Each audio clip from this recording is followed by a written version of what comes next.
Welcome to the Tucson's new favorite food show, the Tucson Tasty Show. I'm your host, Wesley Source, here with one of my favorite people, Pastor John McClain of the Common Good Radio Show. Today we have Ian.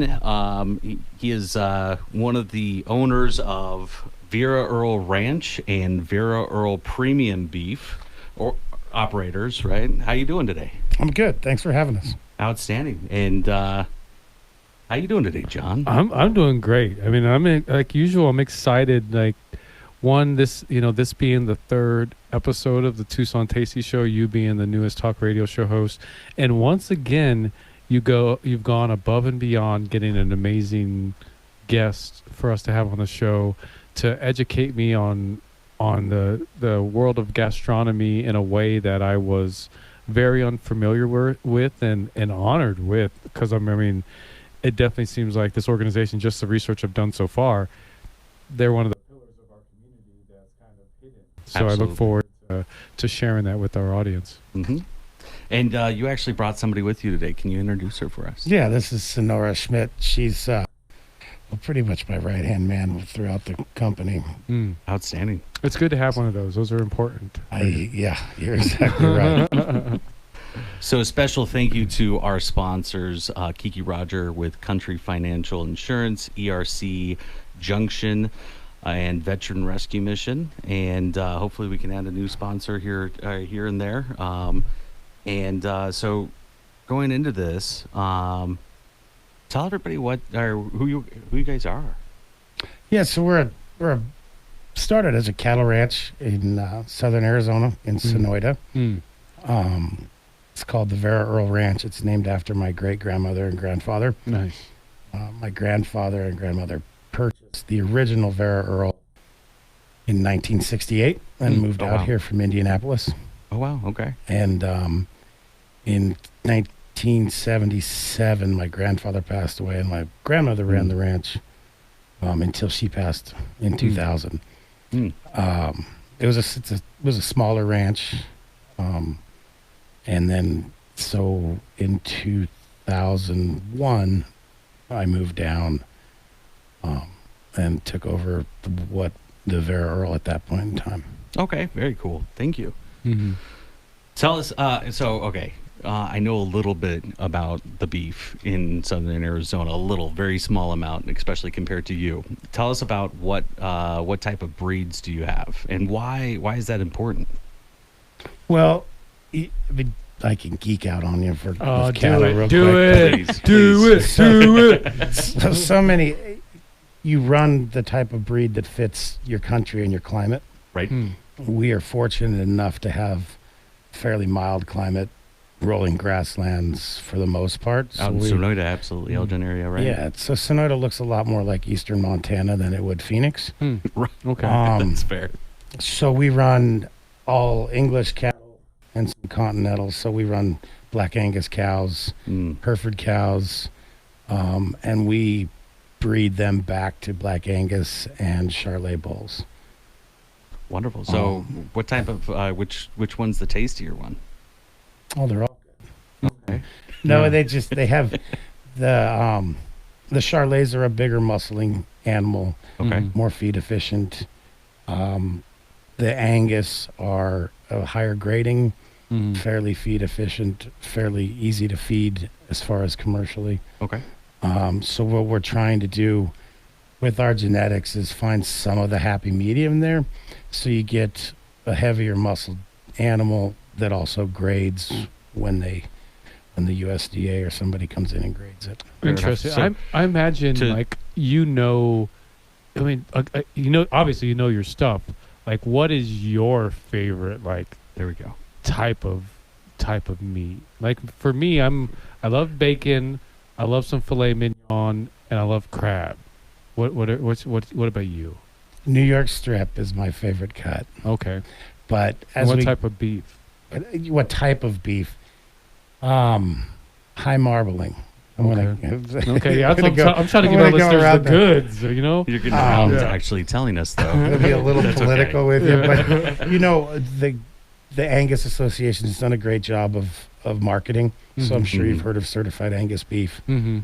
That doesn't go without having quality cattle to back it up, and quality marbling cattle to do that. So, that's probably your most known breed that you're going to see in the grocery stores and whatnot. But you can accomplish that with various breeds just by selecting some of your genetics. Okay, fair enough. Yum. Yeah.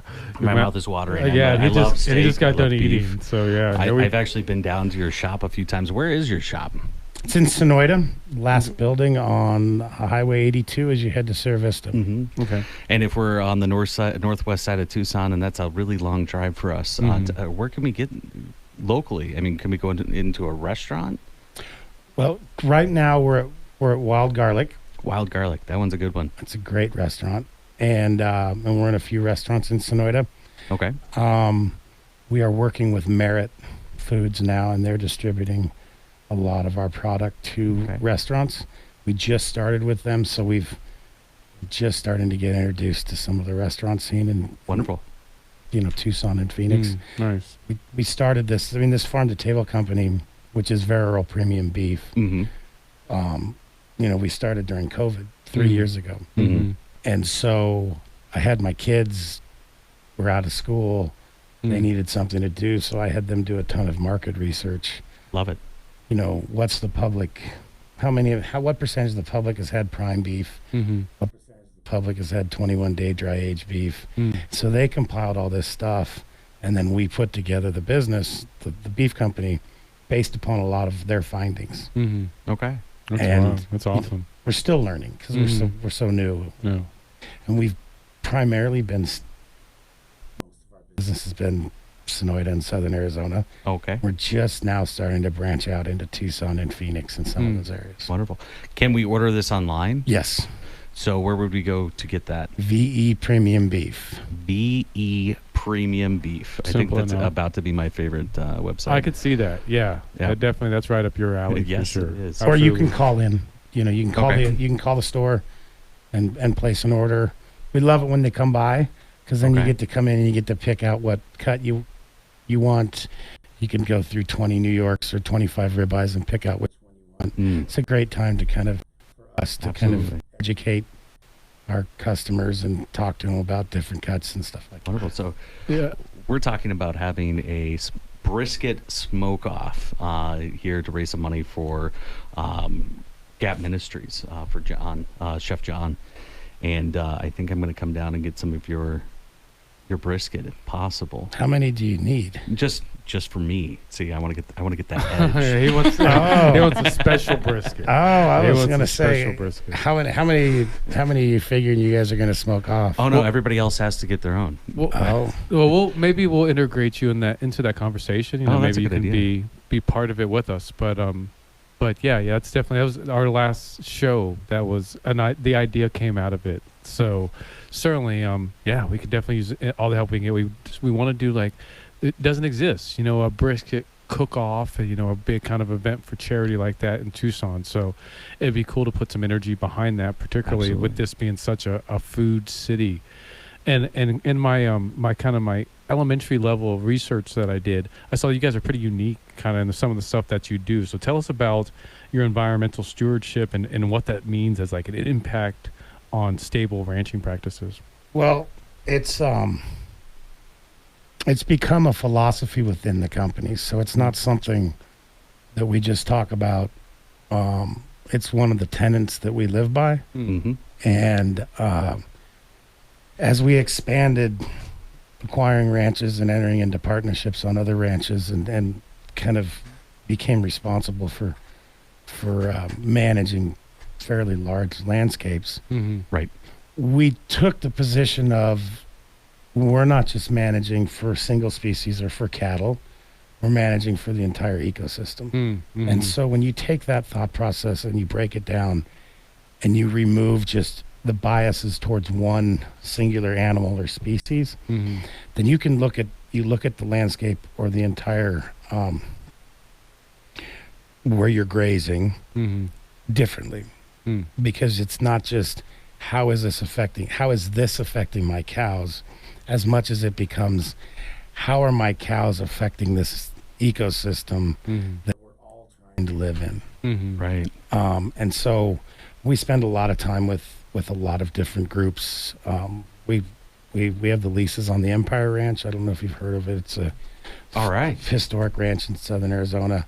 But with that comes a lot of responsibility, because it's also a national conservation area. And so we spend a lot of time talking to people, actually twice a year through BLM, talking to people about what we're doing on the ground, why we're doing it.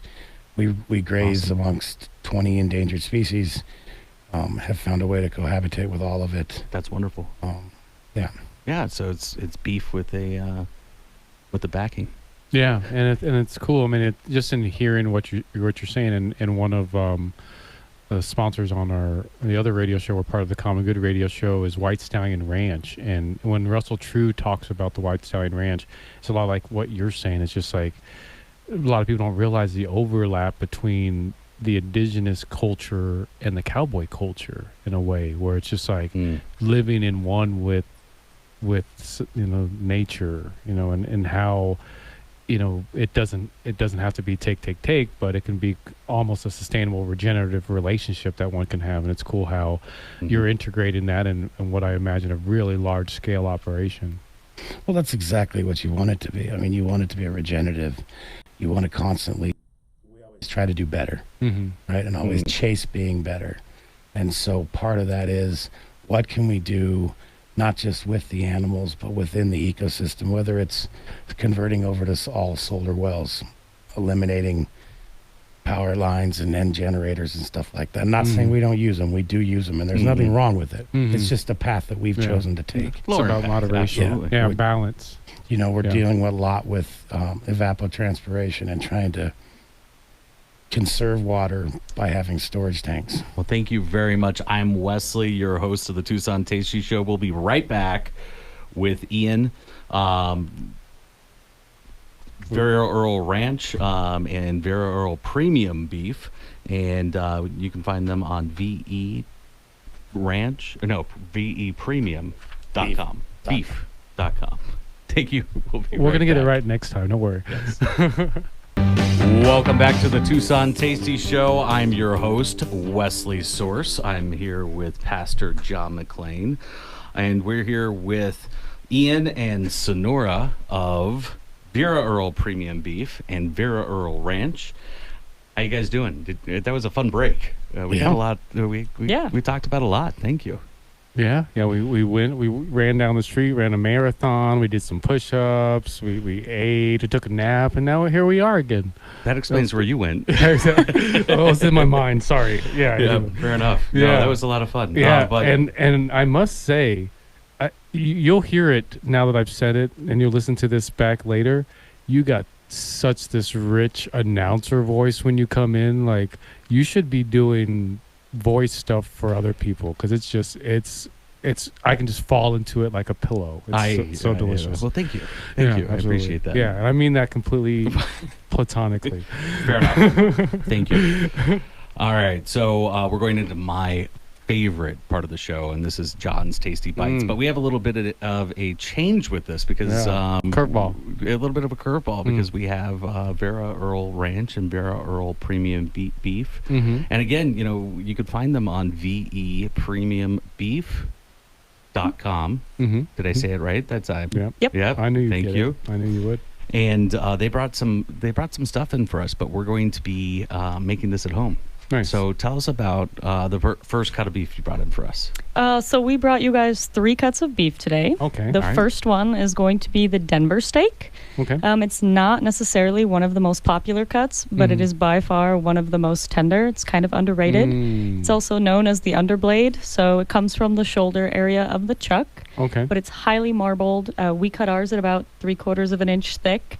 And they come in like roughly half a pound, so they're great, single-serving steaks. Yeah, but the marbling on them is amazing.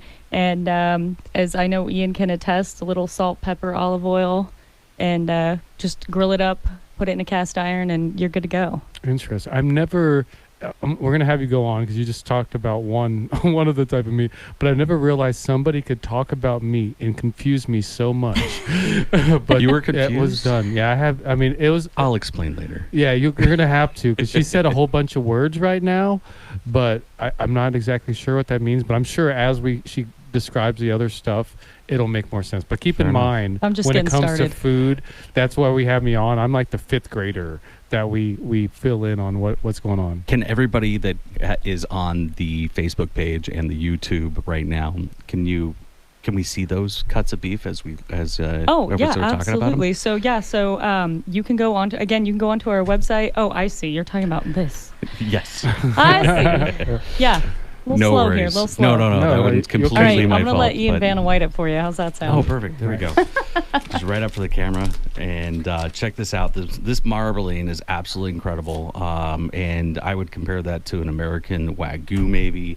It looks absolutely incredible. Now, John, when you're talking about marbling with a cut of beef, Okay. this is not only flavor, this is going to be tenderness. And the way that it melts into the beef is going to give you that really rich, fatty flavor with the beef as well. Okay. Correct me if I'm wrong. No, absolutely. I always say my favorite line is "Fat is flavor." Absolutely. Interesting. I love So- that. So yeah, Yeah. you're talking about my language. And so, that's a Denver steak. Yes. awesome. Yum. And then next, what would So the next cut that we brought you is a bavette. The bavette steak is also known as a sirloin flap. Okay. So it comes from the lower sirloin area on the animal. It's not as pretty in the packaging as the Denver steak is, but it's kind of like, I always say, like it's skirt steak's cousin. Okay. So they unfold real big. We cut our bavettes a little bit smaller. They're great for steaks. They're great to use for carne asadas. I mean, you can still see the marbling in that one there. Mm. And they unfold. amazing. Look at this. And they're about an inch thick. They're great marinators. And I mean, you really can't go wrong. What kind of a marinade would you use for that? So our favorite marinade that we like to suggest for this cut is a honey, balsamic, and soy sauce base. And, you can let it marinate overnight. And this one goes great on the grill. You kind of get that char with that slightly sweet, salty marinade. Mm. And then that beefy flavor. It's top notch. Mm. You're like a beef doctor. This is really cool to hear. I think they call those vets. Oh yeah, I might be. No, I think a different type of beef doctor. I think the opposite of a vet, really.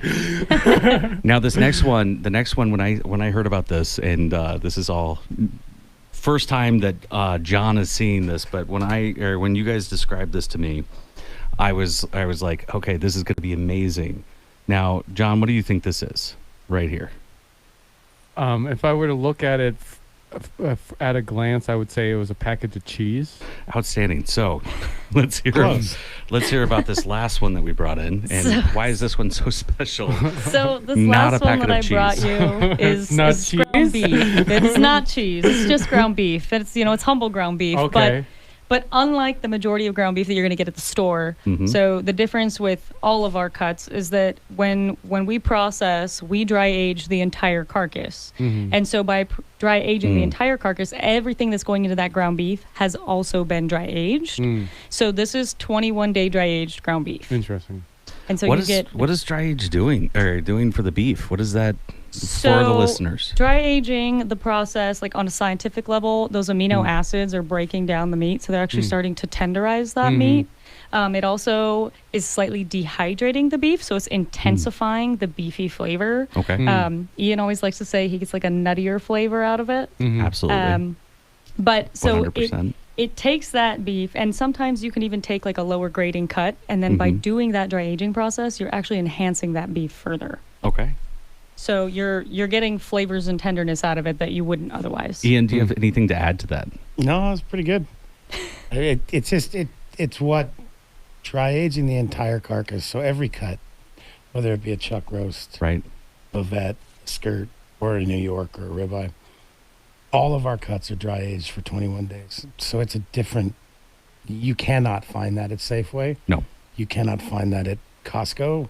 I would challenge you to find that at any butcher shop, unless our beef's carried by them, just because it's the entire thing. So the carcass does not even get cut on until it's dry aged for 21 days. And then we start processing it to make all the cuts. You're making my mouth water. The thing that's blowing my mind is like I almost feel like I'm in science class. It just seems like there's just so much science that goes into getting it to the plate and it being the most scrumptious, delicious thing that one can enjoy. So, I mean, Ian, you kind of told us your kind of your origin story of how you became this this evil villain of the beef industry and how you got into it. What about you, Sonora? How? I mean, you definitely you know your stuff. Like I'm guessing, Ian, if once you got into it, like you're saying, you could probably talk all day about it.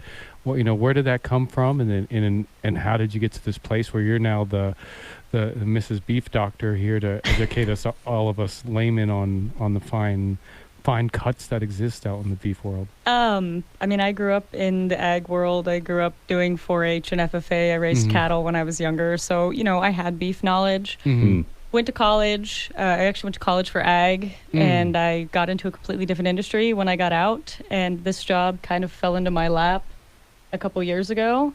It's nice when that happens that way, doesn't it? Thankfully, yes. It really worked out. Actually, I was just getting back into work from being a stay-at-home mom for a couple years, and the job opportunity popped up. Nice. And I was supposed to start part-time as just someone that was helping with ranch paperwork, and it kind of evolved into full-time and knowing all too much about beef. Yeah. So there's no such thing. I've really honed in all of that beef knowledge in the past year and a half. Nice. Awesome. Okay, cool. So, and I could see that. I mean, definitely just being in Ian's presence right now, it seems like he's a very, contagious personality to be around. Like you start off, you just want to hang out a little bit, and then next thing you know, you live in his backyard. So my wife might say different. She may not agree with you on my congeniality, but and we do have a running joke within the company or at the ranch that everybody starts out part-time and then everyone ends up full-time. Yeah, you get sucked in. It's become a high growth, fun deal, and and we try and retain employees as much as possible and keep everyone around. And we have a philosophy that if you're going to leave, you're going to leave for a better job than what you have here. And if you do that, then we've done our job on our end. That's incredible. Yeah. Awesome. And so tell us about some of the philanthropic work you do. I imagine that's probably tied in with, the culture of what you guys do. Yeah, that's, we talk about tenets of the company. That's one of our big tenets. And we tend to concentrate on youth. We're very active obviously in Sonoyta with youth and 4-H and FFA. Awesome. I was lucky enough to be a founding member of the Los Charros Foundation. We have an annual event at the ranch. It's called Dancing Under the Stars. We raise money to send kids from rural communities to trade schools, community colleges, 4-year colleges. Each year we're raising $300,000 to $400,000, and we're committing $150,000 a year roughly to kids' scholarships. Wow. That's awesome. That's incredible. That's awesome. And what about the CARE program? So CARE is not our idea. We're just part of it. IMI Global, which is a third-party verification company out of Denver, actually, has a new program called CARE, and it's a basically agricultural entities that meet certain pillars. Okay. Community involvement, philanthropic, environmental stewardship, and animal husbandry. Nice. So it all ties together. Yeah, so we were lucky enough to be part of that, and it just was kind of a natural fit. It actually taught me a lot about verbalizing what we were doing. It's easy to do it. It's an entirely different subject to verbalize it and explain what you do and why you do it. Fair enough. How can our listeners get a hold of you one last time? VE Premium Beef, or they can call the office at 520-455-9317, or come by and see us in Sonoyta. All right. Well, thank you so much, Ian, Sonora. That is Vera Earl Ranch and Vera Earl Premium Beef. This has been the Tucson Tasty Show. Thank you for joining us.